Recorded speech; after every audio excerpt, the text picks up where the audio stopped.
Hi guys, we are here with our March reading wrap up. I think we're all doing very well on our reading goals for 2018, so let's share what we read this month. So the first book I want to talk about is The Apocalypse of Elena Mendoza by Sean David Hutchinson. Now I know lots of people love We Are the Ants by Sean David Hutchinson, and I like that book as well, but I much preferred this one. So our main character in this story is Elena Mendoza, and she is kind of notorious in her town because she is actually the product of a virgin birth. Now at the beginning of this book she is on her shift at Starbucks when the apocalypse kind of starts to happen. The first two lines in this book are actually, "The apocalypse began in Starbucks. Where else did you expect the end of the world to start?" And I just immediately fell into this story. It's right after those lines, the girl that Elena has a crush on gets shot at Starbucks, and she is somehow able to miraculously heal her with her hands. Now, little does Elena know that every time she heals somebody, dozens of people around the world are actually raptured and just vanish off the face of the planet. So it's a very weird story, and she is being instructed by inanimate objects all around her town and her life to do these healings and have these people raptured, and it's just so good. I absolutely loved it. I flew through it in one day. Elena is such an interesting and complex character, and I just cannot recommend this one enough. So I had a really great reading month. I read so many more books than I usually do, and I gave all of them pretty much 4 or 5 stars, so it was really hard to just pick a few. But one that I have to mention is Blanca and Rosa by McLemore. This is a Snow White and Rose Red retelling about a cursed family. Within this family, every generation they give birth to at least 2 daughters, and when the youngest daughter becomes, I think it's 15, then one of them is taken away and turned into a swan. And this is the story about 2 sisters who are trying to kind of outsmart the swans and escape this curse. And it's just so beautiful. This has become one of my new favorite books of all time. I think it's some of the best writing I've ever read, and I just love McLemore, and everything I've read by her is fantastic, and this is no exception. So I highly recommend this one if you like fairy tale retellings or magical realism. It's just stunning. The first book that I read in March was Big Little Lies by Liane Moriarty. I have to admit that I watched the show first before I read this, and then my mom's book club decided to read it, so I jumped on board. But I was so impressed with this book, as well as with the series itself. I thought it was a pretty faithful adaptation. But I loved this book. I ripped through it so quickly. For anyone who doesn't already know, it takes place from the point of view of 3 different women, plus sort of flashbacks and snippets of police interviews with a bunch of the other parents at the school that all of their kids go to. So there's been some event at a school function and somebody is dead. We don't know who, but then it backtracks and you sort of get the story leading up to this main event. It deals with some heavy topics. The main overarching theme is domestic abuse, but I thought it was like really well handled in a way that's like horrific, but also you really like get into the heads of these women and hear all of their points of views, and I just thought it was such a page turner, such a great story. What I love that you got more from in the book than you do in the show is the character that Nicole Kidman plays, Celeste. You really get to hear more of her point of view and sort of like her inner turmoil. So you get to know her more as a character in the book, which is always great. Yeah, so if you're looking for a long book but a page turner, absolutely pick this one up. Next up I have The Marrow Thieves by Cherie, Dimaline, and this is actually a Canada Reads 2018 pick. Canada Reads is a really big deal up here in Canada, so I wanted to give one of their stories a chance.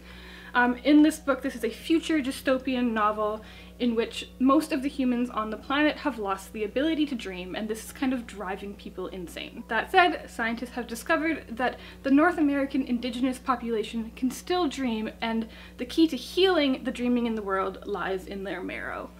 So these indigenous populations are hunted and kind of taken against their will as unwilling marrow donors. It's very dark, it's quite scary and just really disturbing, but I really enjoyed this story. It is a YA novel, and I do recommend it because it's quite eye-opening, and it was definitely going to linger with me for a long time. And next up, I want to talk about Far From the Tree by Robin Benway. I read this in less than 24 hours, and it broke my heart and built it back up again. I loved it so much. It's a story about a girl named Grace who becomes pregnant and gives birth to a child, and she puts this child up for adoption. And when she does this, it causes her to kind of question her own family. She's also adopted, and she learns that she also might have some siblings as well that she's never met. So this is a story about Grace meeting her biological sister and brother, Maya and Joaquin, and they kind of decide together that they want to find their biological mother. It's a beautiful story about family, and I just thought the characters were so fleshed out, they felt real, and I just wish that I could continue to know them even better. I love them so much. So if you're looking for a contemporary that's really heartwarming and also hard-hitting, this is the one for you. The next one on my list is a middle grade, and that is Dreaming Dangerous by Lauren DeStefano. This one comes out on July 3rd. Basically, the premise is that there is a school, the Brasmere Academy for the Extraordinary, where all of the children who are attending the school are orphans, and they all have a power of some form or another. So our main character is Plum, and she has 3 friends who are also at the school who, since they were babies, basically, they dream together. They always meet up in their dreams, and they actually like train in their waking lives to fight monsters and things in their dreams. But then one of the 4 goes missing, and they have to figure out where he's gone and why, and there's some sort of nefarious stuff going on as well. I really enjoyed it. I did want more from the world. I was surprised at how little world building there was, and how, as you can see, it's not like a very long book, so I was for sure left wanting more. Maybe we'll get more, I'm not sure, but I would absolutely recommend this one. It's a little bit spooky, so maybe 10 and up, but yeah, sort of like X-Men in your dreams, I would say. Yeah. And my final book I'm going to talk about this month is Binti by Nnedi Okorafor. This is a tiny little 90-page novella that I have absolutely fallen in love with. In this book we follow Binti, who is the first of her people to be accepted into the galaxy's best school called Umza University. Now her people do not want her to leave her home, but she goes against their will and gets on this spacecraft to head towards this university. I don't want to say much more than that because it is only 90 pages long, but this tiny book packs a punch, and I am absolutely obsessed with it, and I cannot wait to reread it. There's so much character development in here, and there's 2 other novellas that follow it that I also completely love and recommend. And then finally, I was also lucky enough to read Legendary by Stephanie Garber.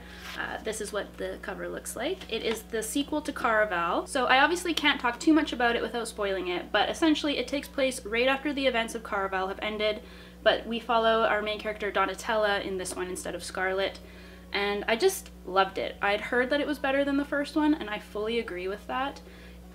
Stephanie Garber just kind of expands the world of Caraval so much. You learn so much more about Legend as well, which is like a really intriguing character, obviously. And I just love Tella as a main character. She's so much fun. She's really like spunky, and you know, she doesn't back down, and I just thought it was such a good magical read. I finished it super fast, and I'm just excited to get a finished copy, and it comes out at the end of May. And the last one in my March wrap-up is The Time Traveler's Wife by Audrey Niffenegger. This one is the book that I always go to when people ask me what my favorite book is, but I hadn't actually reread it in well over 5 years, I would say, so I decided to revisit it and make sure that it still stood the test of time.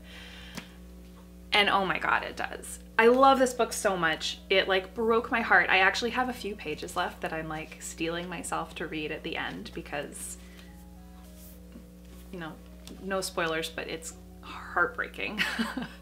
But it's such a cool concept. It's so well put together, and it's, yeah, just dual perspective between Claire and Henry.